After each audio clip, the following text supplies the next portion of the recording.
Pierre Palmade doit faire face à une réalité inéluctable, sa vie ne sera plus jamais la même. Les victimes de l'accident qu'il a causé sont également marquées à jamais.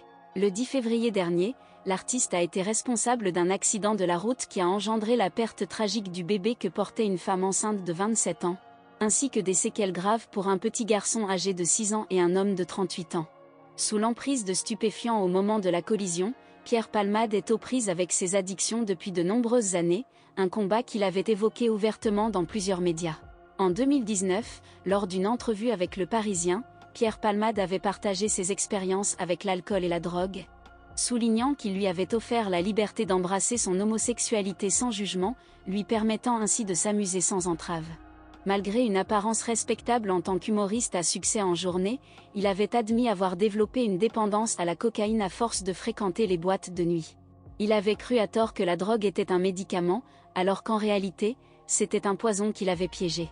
Depuis la tragique soirée du 10 février, la vie privée de Pierre Palmade a été irrémédiablement bouleversée.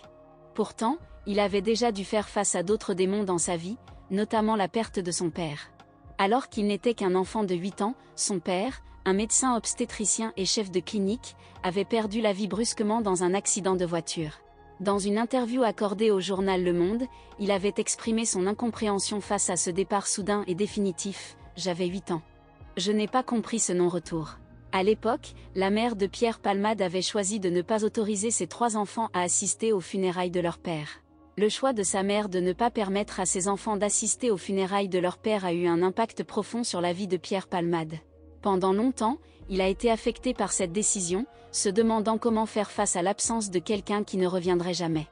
Il a même avoué en vouloir un peu à sa mère car il était conscient que le manque de clôture avait eu des conséquences néfastes sur leur vie. Cependant, dans une interview ultérieure, il a révélé qu'il avait récemment fait le deuil de son père, près de 5 ans auparavant. Ces propos prennent aujourd'hui une résonance particulièrement tragique à la lumière des événements récents.